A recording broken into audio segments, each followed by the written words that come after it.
C'est l'image qui fait la une des télévisions allemandes, l'émotion de la social-démocrate Anne-Laure Kraft après sa victoire en Rhénanie du Nord-Westphalie. Avec 39% des voix, la ministre présidente de ce land le plus peuplé d'Allemagne vient d'infliger une lourde défaite au parti conservateur d'Angela Merkel. En ne récoltant que 26,3% des suffrages, la CDU enregistre le pire score de son histoire. Je suis ravie que les électeurs nous aient donné leur confiance. À l'évidence, nous avons tenu nos promesses et fait progresser l'État. Mais c'est aussi notre communication pendant l'élection qui a fait la différence. J'ai l'impression que ce nouveau style est une des raisons principales de notre succès. La politique, ce sont les électrices et les électeurs. Et en Allemagne aussi, il y a de plus en plus d'électeurs qui disent la rigueur, ça ne peut pas être simplement... Ça veut dire qu'elle est fragilisée, selon vous, Angela Merkel, aujourd'hui? Fragilisée, non, personnellement, parce qu'elle est reconnue comme une leader extrêmement importante en Allemagne. Mais le SPD, qui a donc gagné, menace, lui, de ne pas ratifier le fameux pacte budgétaire qui impose la règle d'or sur les déficits publics. En fait, ce vote correspond à la tendance du moment en Europe, où il y a déjà 8 pays qui sont entrés en récession. La gauche progresse partout sur le thème de la résistance aux toute austérité, et la présidentielle de la France en est la preuve absolue, puisqu'en votant Hollande, on votait d'une certaine manière contre la rigueur. Dans la situation où est l'Europe, maintenir un couple franco-allemand qui soit fort, mais il faut passer de relations subordonnées à des relations équilibrées. Personne n'a donné de leçons à personne. Il y a déjà plusieurs années, on nous a dit n'importe quoi, la situation est réglée, la Grèce est sauvée, Sarkozy c'était Superman, il a sauvé l'Europe, la Grèce, l'euro, le monde, etc. Hollande, ce sera pareil demain, et à chaque fois, il y a eu des plans de la dernière chance, et à chaque fois, c'est retombé. Ça retombe encore plus bas, et c'est à nos portes. Amis, camarades, il n'y a pas de sauveur. Le sauveur, c'est le peuple lui-même, lorsqu'il comprend le pouvoir qu'il détient entre ses mains.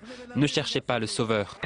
Le soir même de ma prise de pouvoir, j'aurais à rencontrer Mme Merkel. Elle y a été sensible. Et en même temps, c'était le geste que je voulais faire. Parce que je considère que la France et l'Allemagne doivent travailler ensemble, mais nous ne pensons pas encore sur tous les sujets la même chose. Nous le dirons. Là, il va commencer immédiatement, notamment avec un calendrier international extrêmement chargé.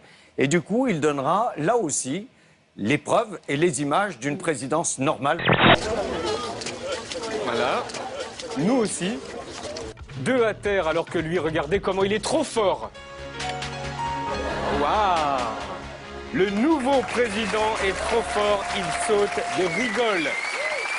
Un peu comme s'il s'essayait au grand écart. Cette photo n'a évidemment pas été choisie sans raison, et elle illustre à merveille la problématique à laquelle sera confronté le président élu lors de son voyage à Berlin demain soir.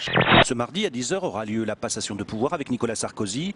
Dans la foulée, le nouveau président rendra plusieurs hommages symboliques aux soldats inconnus, à Jules Ferry et Marie Curie, symbole de l'éducation dont il a fait une priorité. François Hollande a 1000 fois raison de rendre hommage aux fondateurs de l'école républicaine. Simplement, il ne faut pas oublier, en sacralisant ces premiers républicains, que Jules Ferry et Paul Bert ont tous les deux été non seulement des colonialistes, mais de très grands racistes, de très grands théoriciens de la supériorité de la race blanche. Et c'est comme ça qu'ils justifiaient la colonisation. Il faut absolument que François Hollande assume très vite qu'il a dit un certain nombre de choses irréalisables aux Français. Certes, c'est une imposture, nous n'avons cessé de le dire tout au long de cette campagne, mais enfin, je préfère que maintenant, ils reviennent sur ces promesses, qu'ils ne les mettent pas en œuvre, car ce serait une catastrophe.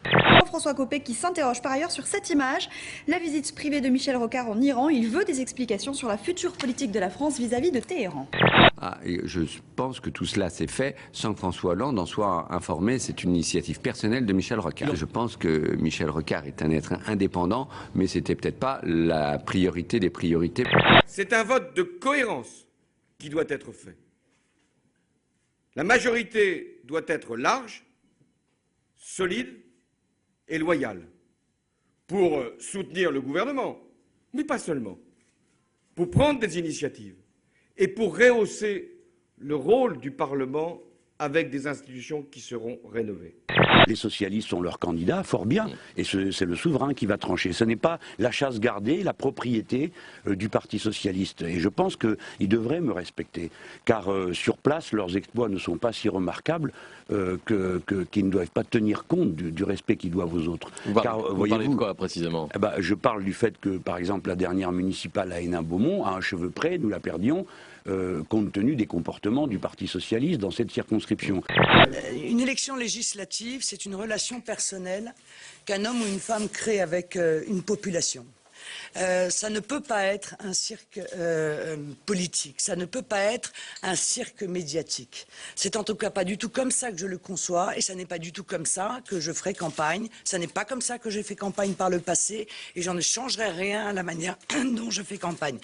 Voilà, moi je n'ai pas de bataille à mener, je ne personnalise pas les combats, je n'ai pas de bataille d'ego, encore une fois, je n'ai pas d'esprit de vengeance. Il n'y a pas de débat au XXIe siècle visible sans médiatisation. Alors ils aimeraient bien que ça s'arrange entre eux, leurs petites popotes. Ils seraient là à s'arranger comme d'habitude. Madame Le Pen, tranquille, embarrassée par personne, par des socialistes qui passent plus de temps à se taper dessus qu'à s'occuper d'elle.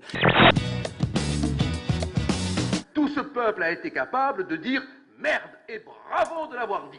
Entre quelquefois les salons parisiens où tu t'emmerdes, j'ai pas envie qu'on m'emmerde avec des décrets européens. Et si on est au Parlement, croyez-moi qu'on va les emmerder avec ça. Qu'est-ce qu'ils ont fait, les complices qui couchent dans le même lit dégueulasse? Tous ces vieux croutons médiatiques qui pensent, rotent, pètent, soufflent en même temps, à la même heure et avec le même audimat. Ensemble, Yvan et Bambi vivent des jours heureux, et ce depuis plus d'1 an. Lorsque le retraité recueille le sanglier, il n'a alors qu'1 jour ou 2 et ne pèse que 800 grammes. Seulement voilà, ce bonheur est menacé depuis que des gardes-chasse sont venus signifier à l'octogénaire qu'il devait se séparer du mammifère. En cause, un animal sauvage ne peut être gardé en captivité. J'ai appelé à un vote en conscience dans la tradition politique qui est la mienne, la tradition gaulliste, et j'ai voté en conscience selon cette tradition. Et vous ne voulez pas dire pour qui? Non, je ne le souhaite pas parce que je pense que ça fait partie des choix que nous pouvons en tout cas préserver. Bambi, à l'origine, est un animal sauvage, reconverti en animal domestique, avec une intelligence remarquable dont nous pouvons apprécier. Que Dieu nous donne la joie de vivre longtemps encore ensemble.